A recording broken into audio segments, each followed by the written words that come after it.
I don't like how this bitch slouched over. She look like she up to no good just by her stance.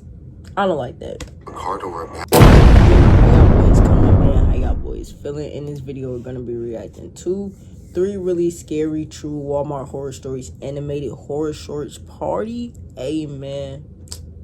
Let's get straight into it.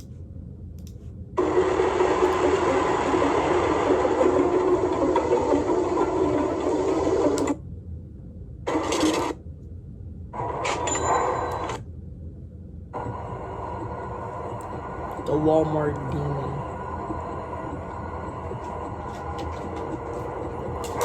Nights at Walmart are never the same as the last. Sometimes, my shift is so slow and boring that I'm struggling to stay awake. Other nights, it's a non-stop barrage of helpless customers, loiterers, shoplifters, and crackheads. The only thing that makes it any easier are my coworkers. Not long ago, an especially good friend of mine still worked here. Josie was the best part of any shift. Night by night, we were slowly becoming more than friends. Of course, that meant our managers made sure we rarely ever saw each other. The way they'd put us at opposite ends of the store, I guess they didn't want 2 of their best employees to accidentally find happiness together. But that's beside the point. That's some hating ass shit. Like, that's some dick eating ass shit. No bullshit. One night, Josie and I were working the same shift, but as usual, not together. I had to help man the self-checkout area, and Josie was holding down the clothing department by herself. It was late, enough for a bit of excitement to start building up in my stomach. Not only would I be home in a couple of hours, but the fitting rooms were closing any minute, which meant Josie might be free to come help near checkout as the last of the customers left the store. However, I momentarily forgot where I worked. Walmart, a place in which even a fleeting moment of joy is easily destroyed. I had just finished checking someone's receipt, making sure they correctly scanned in their 8 cases of diet soda, when I waved them on and looked toward the entrance to see an unsavory sight. A large, sweaty, shirtless man was clobbering his way into the store. He didn't actually run. He looked funky. Like, he looked like he stink. Y'all know that time on TikTok that yeah, that's what that nigga looked like. Like, he looked like that TikTok sound. Into anybody, but he looked like he was either on something or off his rocker completely. Still, I had to step away from my station and tell him something important.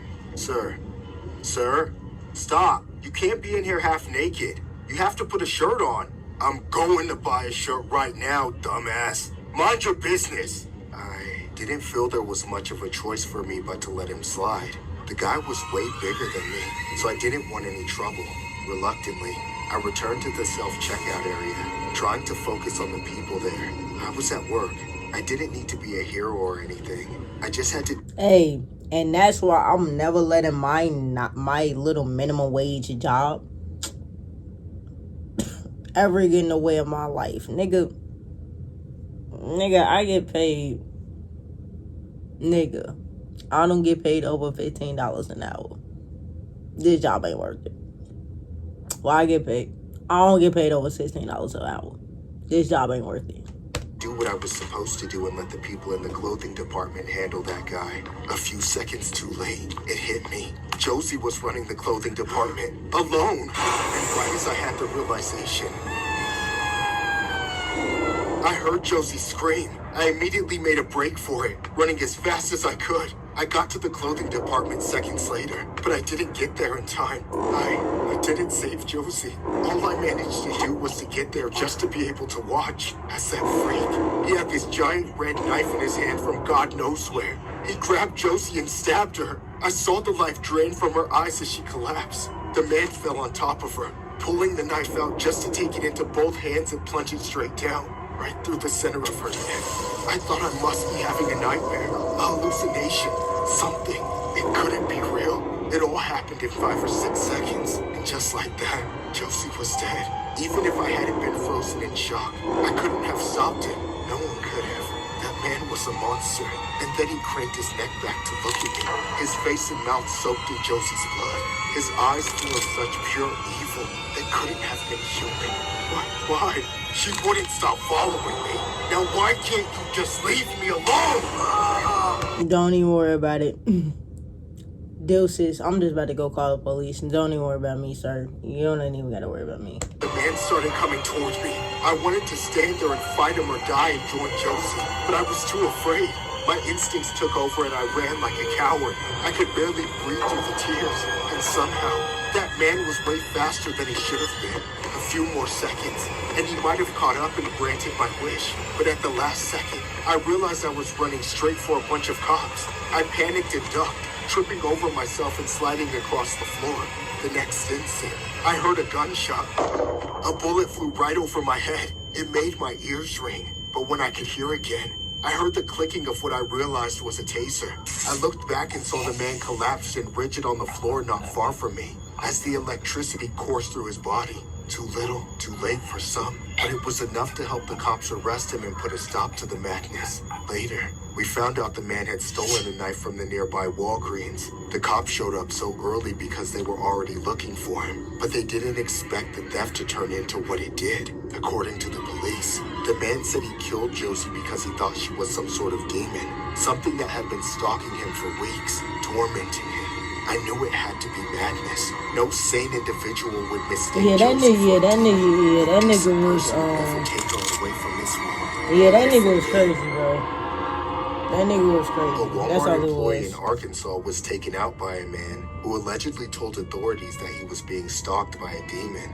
Around 10:58 p.m., officers were dispatched to a report of a man stabbing a woman inside the store. Officers arrived and encountered 37-year-old Cedric Ross, who was still armed with a knife. During the encounter, officers gave Ross multiple commands to drop the weapon, but he did not comply and came toward an officer while still armed. In response, one officer fired one shot, but missed. Another officer then used a taser, and Ross was eventually taken into custody. The victim, Jordan Drinkwater, 32, died at the scene from her injuries. During the investigation, Ross allegedly told Yeah, law enforcement RIP that he her, had bro. stolen a large knife from Walgreens before the attack and a machete from Walmart for protection because he said a demon was stalking him. He described the demon as a light-skinned black woman with brown eyes and a weave whom he had only seen at a distance. Okay, bro. All right. So you trying to plead insanity? You just trying to plead insanity because that don't even make sense. That don't even sound like no. All right, bro. While at Walmart, he said he allegedly grabbed the demon and began stabbing it in the neck and shoulder in an attempt to kill it. However, after the stabbing, he looked down He and trying to realized plead that the insanity, victim on the folks. ground was not the demon This he nigga thought trying he to had plead saw. insanity, folks. Authorities said Ross was not employed by Walmart and was not known to Drinkwater and had no interaction with her before the attack. Ross is being held without bond and charged accordingly. Okay. Imagine being able to build an app with your How name we on skipping it to an just ad? by thinking about All it. right, bro. Meet Base 44.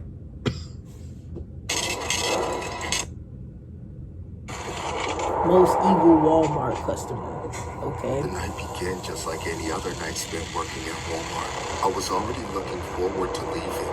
I kept dragging myself through the shift on the promise I made to myself that I'd get utterly wasted the second I got home. I know that's a very unhealthy coping mechanism, but it will become obvious why it's become my method of choice for unwinding after a long day of work. At around 10 p.m., a particular woman walked through the front entrance. She didn't grab a Nope. Why she suck? My bad, yo. I don't like how this bitch slouched over. She look like she up to no good just by her stance. I don't like that. cart or a basket, nor did she seem capable of doing so. She had that What the- telltale twitch of a tweaker.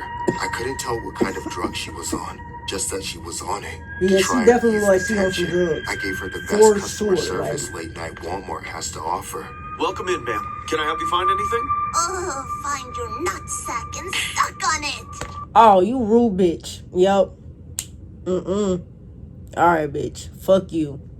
Fuck you. Okay. Failing to reach the woman on a personal level, I began treating her like a shoplifting suspect. She was clearly too deranged to be left to wander around on her own, especially since we were short-staffed.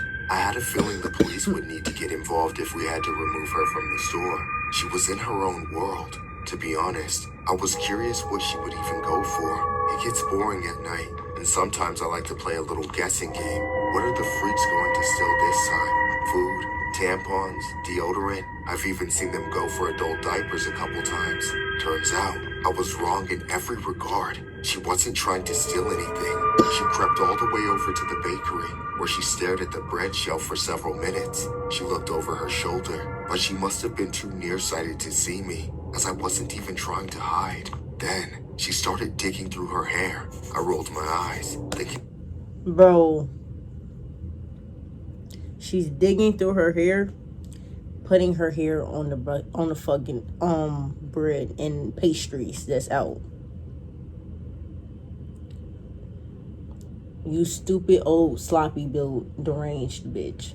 Yeah, she okay. probably had lice or something. But she pulled something out, something much larger than a bug, yet still too small for me to identify. She didn't stash it on her person like merchandise though. With sudden dexterity, she opened a bread bag and inserted whatever it was between two slices of a loaf. I wasn't sure what I was seeing. The corporate drone in my brain couldn't compute. She wasn't stealing. She was adding to the shelves. I had to see it happen again to make sure I wasn't going crazy and seeing life playing out in Adding to the reverse. shelves, A few nigga. That's seconds what you later, came up she with reached in into your her in your pants. mind. I was certain there Adding was to the nothing in her shelves. hand before it went in, but when it came out, she had something small Are those drugs? Is she putting drugs in the bread? and grayish brown. I still couldn't tell what it was, though I clearly Are those saw her drugs? stick it into another loaf of bread.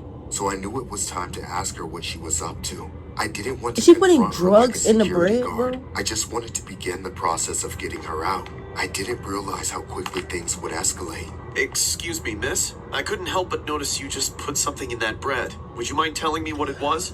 No, you didn't see anything. Please don't tell anyone. I have to do this. I'm sorry, but you Drugs. actually can't do that, and I will have to ask you to leave. And if I don't? Then I'll be forced to call the police. Okay. You want to know what I put in there? Yes, I do. Take a good look. Out of nowhere, Razor blades? What is this bitch doing, bro? Bro, I'm too fried for this shit, bro. that bitch pulled out a rusty razor blade and slashed my arm. If I hadn't blocked, it would have gone straight to my face. But that didn't stop her from trying to cut my eye out. She lunged at me, swiping that razor through the air. Then she jumped on top of me. I fell back, smacking my head on the ground. I was focusing everything on trying to keep her from getting me with the razor, but I still felt it slicing through me all over my body. I was screaming for help and trying to keep my mouth shut at the same time, so she didn't shove it down my throat. After what felt like forever, I finally felt her weight get pulled off. She howled and shrieked as my coworkers worked together with all their collective power to restrain her. Even some customers came to help. It took everyone to rein her in. The cops came very soon after and locked her in handcuffs. Upon investigation, it was discovered that psycho woman had been stuffing razor blades into pastries and loaves of bread. Wow. I thought it was drugs at first. This lady over there slipping razor blades and pastries trying to kill people. What the fuck? All night, not just at my store, but at several other Walmarts in the area too. That's what those things she had stashed in every crevice of her body were. Rusty razor blades. I don't know what in her insane mind possessed her to do such a thing, but I don't think I'm capable of understanding. As for the fallout, the regional manager threw out everything in the bakeries made that day and sent out a message to the public warning all customers to do the same with whatever they had purchased. Luckily, nobody bit into any rusty razor blades because of that woman. As for Okay, that's myself, well, she didn't hit any major arteries. I got stitched up and poked with a dozen booster shots for tetanus and hepatitis A through Z, and whatever else she might have been carrying. I'm getting my blood work done again soon to see if I've been infected. That's insane, Police in bro. Mississippi have arrested 33-year-old Camille Benson after razor blades were found hidden inside loaves of bread and other baked goods at 2 Walmart stores in Biloxi. Authorities charged her with attempted mayhem and set her bond at $100,000 after customers reported finding the sharp objects in bread purchased from both a Walmart supermarket and a Walmart neighborhood market. Surveillance footage and police statements led Oh, to yeah, her her arrest cra- on her ass December do look 16th, crazy, and too. Walmart said it removed and inspected all potentially infected products at the impacted locations. No injuries have been reported, but police urged anyone who bought affected items to check with them carefully and report any concerns.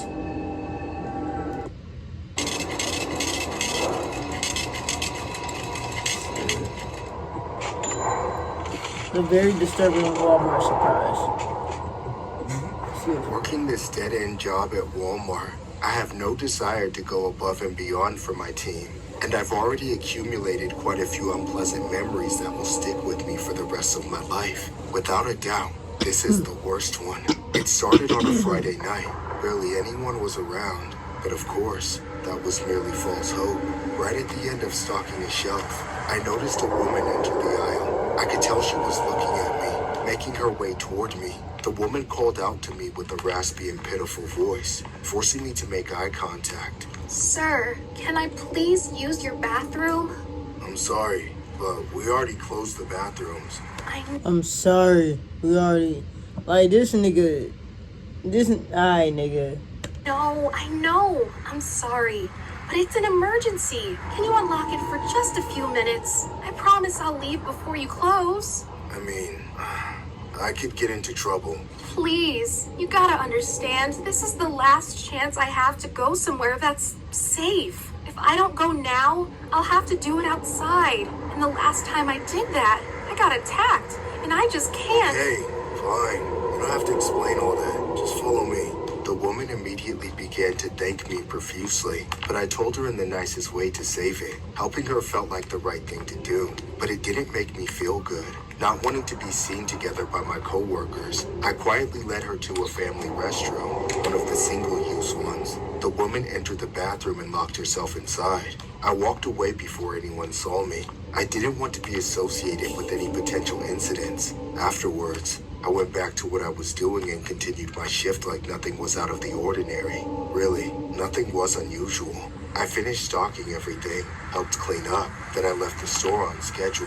When I got home, I briefly remembered the woman, realizing I hadn't actually made sure she left before the store closed. I didn't dwell on it though. I figured one of the managers had to have checked that bathroom on their final sweep and dealt with it. Unfortunately, the next day, I clocked in and noticed something disheartening after just a few minutes. The bathroom I had helped that lady into was closed off. There was an out of order sign right out front, and the door was locked. All at once, I felt a mix of emotions. I had made the mistake of taking pity on someone. I helped them out, and they took advantage of my kindness. They were probably spinning a sob story from the start. And for what? To do what every other junkie does? Lock themselves in the bathroom and get high? Despite my feelings, I did my best to forget about it, unless I got written up for it. The whole thing really was just a minor inconvenience. Someone, hopefully other than me, would get stuck with the dirty job of cleaning up after the mess. Then the bathroom would reopen, and it would be all par for the course for Walmart. However, an entire day passed, and nobody went in.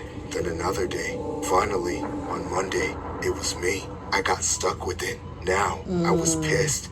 Half at this drug addict who lied to me, and half at myself for believing her. As I gathered some supplies before going in, I kept thinking about how I would probably get called into the office right afterward, shown the footage of me letting her in, then slapped with some stupid punishment. If only that were the case. No repercussions I imagined would have ever come close to the reality I was about to face. I was wholly and completely unprepared as I walked up to that door. I inserted the key and turned the lock with my guard entirely down. When I opened the door, as soon as it cracked, the foulest, most unforgettable stench hit my nose. If The lady's dead. you've ever smelt it before, you know what I'm talking about. But this was my first time experiencing it, and I had no idea what I meant. I only hesitated for a moment before barging in. Swinging the door wide open, there was a dead person on the floor. A woman. The same scrawny, helpless girl I helped a few nights ago. She'd been trapped in there this whole time. Her body was bloated and leaking dark, festering fluids everywhere. I recoiled with every fiber of my being. I slammed the door shut, falling backwards away from the bathroom, and subsequently throwing up on myself out of pure shock. Suddenly, every bit of self-wallowing I've been allowing myself was put into perspective. I didn't have a shitty life. That woman did. I was just a shitty person. Yet I'm still alive, and she met her end in a Walmart bathroom. The fact that the cause of her death was an overdose matters very little to me now. I was the last human face she ever saw, and all I wanted was to get her out of my sight. Surprisingly, I didn't face any charges, nor did I lose my job, but that doesn't alleviate the guilt.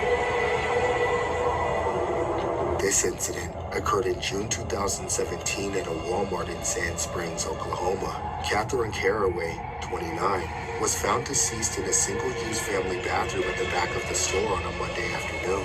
Surveillance video showed Caraway entering the restroom around 6 p.m. on Friday, meaning her body remained in the locked room for approximately 3 days. A Walmart employee tried to enter the locked bathroom on Friday and, assuming it was broken, placed an out-of-order sign on the door without checking inside. The body was discovered when the bathroom was finally unlocked on Monday.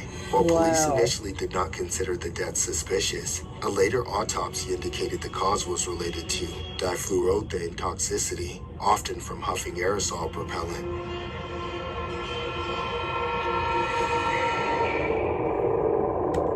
Hey man, if y'all enjoyed the video though, you already know what the fuck to do. Like the video, subscribe to the channel, turn on post notifications if y'all boys are new. I'ma catch y'all boys in the next one.